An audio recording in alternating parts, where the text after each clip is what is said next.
All right, there are some special factoring patterns. One we're going to talk about right now, and that is the difference of perfect squares. Difference of perfect squares, you might remember this from Algebra 1, it's pretty neat. If we have that, it factors really quickly to a plus b and a minus b. A very simple difference of perfect squares might be x squared minus 4. Notice it is the difference. I need not plus. It has to be a negative in there, or a minus, excuse me.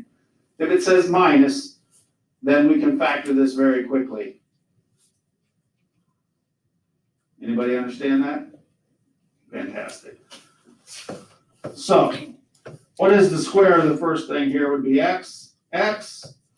So we have the difference, we're going to say 1 minus, 1 plus. What's the perfect square root? What's the square root of 4? Of course it is 2. And you have it. There's your factoring. Of course, if they wanted us to find the roots from there, we'd have to solve from there. But that is the difference of perfect squares.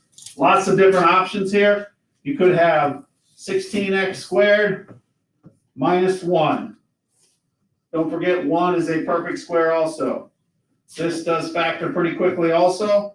What's the square root of that perfect 16x squared would be? 4x minus 1 and 4x plus 1. Don't forget 1 is a perfect square. So difference of perfect square, really something that you should recognize and come up pretty easily with getting those. I don't really want to go over this too much, just use your normal factoring. This does happen. These are called perfect square trinomials, and we start doing completing the square. We're going to make those. We're going to investigate those a lot deeper when we start doing that. See what you can do here. Take a quick second. Of course, set it equal to 0. Get it equal to 0. And then it is some perfect squares there. 4x squared, of course, and 25. Those are perfect squares. See if you can factor that down to our two binomials that we're interested in here.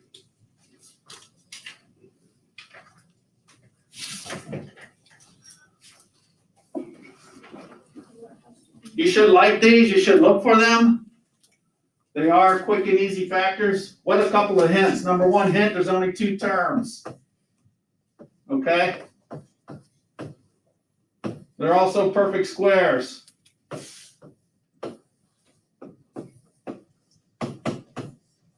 Okay? And the third thing that must be true, okay? It must be the difference. Okay? You cannot have the sum of perfect squares. It does not factor. Hello, it must be the difference. Everybody get that? All right, so we take that over. It's going to be 4x squared minus 25. Hence, difference of 2 perfect squares. Boom. Quick factor. What's the square root of 4x squared? 2x, 2x. One's minus, one's plus, doesn't matter which one. What's the square root of 25? 5. Boom. Now, they are asking us to find the roots, so we do need to continue this by setting it equal to 0. Nope, didn't change the color, but that's all right. So, we're going to have 2x minus 5 equals 0. Take the 5 over. It's going to be positive 5 over here. Divide by 2. So x is 5 over 2. Now, if one's minus and one's plus, we basically are going to end up with this. X equals plus and minus 5 over this. There's 2 solutions. If you solve for the other one, if we take this over right here, it would become negative 5 on that side. So hence, we're going to have negative 5 over 2 and positive 5 over 2. Difference of perfect squares. Again, what are some hints? Going to have 2 terms. Okay, perfect square. Must be difference. Must have that negative. Must have that difference. Try one more.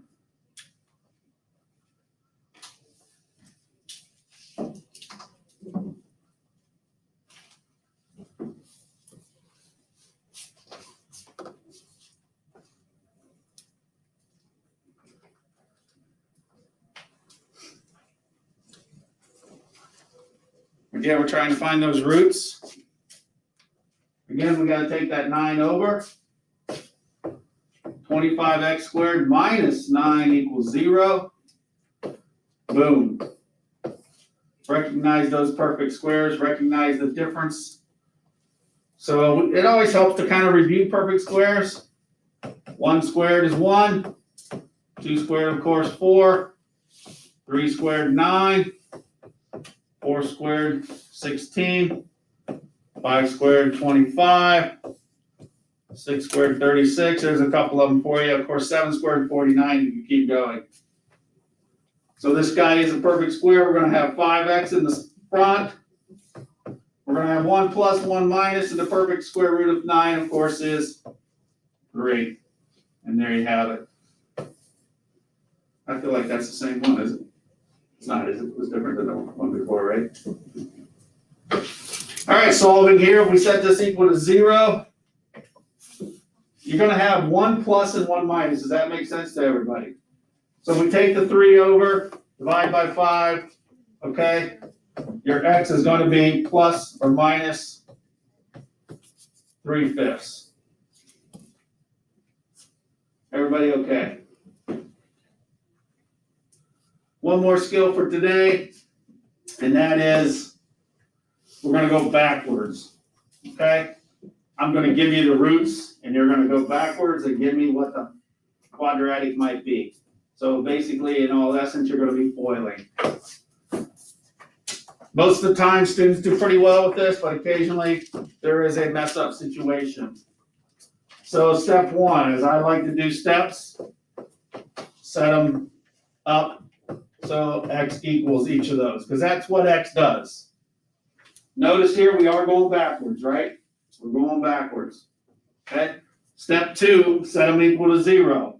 So if I bring this 4 to the other side, what does it become? Negative. Bring this 7 to the other side, what does it become? Positive. Still equal to 0. So step 2, you got to slide those numbers to the other side and make your binomials. Step 3 is everybody loves doing it. We're going to FOIL. X times x. X squared plus 7x minus 4x minus 28. A skill that you've done at least 100 times in your math career, at least. We're down to putting it in standard form, of course. Just have to combine those like terms. We're going to get plus 3x minus 28. You can either set it equal to 0, or you could write it as function notation f of x is equal to that. Now, if you don't like factoring, you should like that. That's a lot easier to factor. I'm giving you already the stuff. You guys just got to go backwards. To me, much easier than factoring. Would you agree? So there'll be a skill like that on the assessment. So perfect squares and going backwards. Does everybody feel comfortable?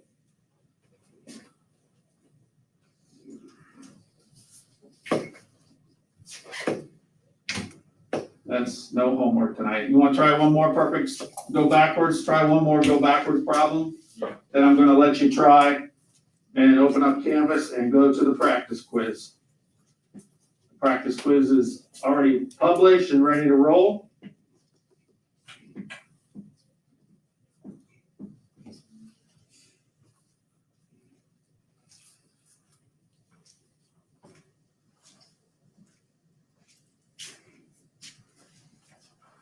Submit anything you haven't been submitting. So what was step 1?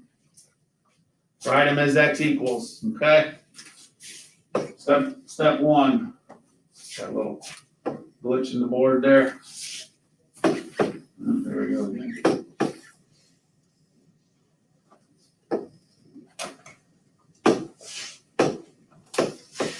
X equals 5, x equals negative 5. Set them equal to 0, x minus 5.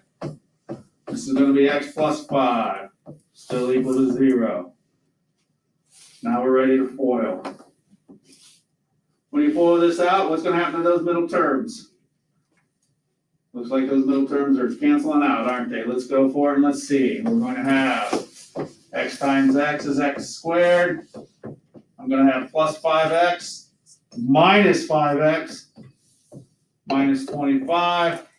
So hence I end up with the difference of perfect squares here. X squared minus 25 equals 0. Hence that's why we have the factors that we do. X minus 5 and x plus 5. Difference of perfect squares, that worked out. Question? All right, if you would, you can pull up the practice on Canvas and get cracking on it and just add to this piece of paper. And thank you.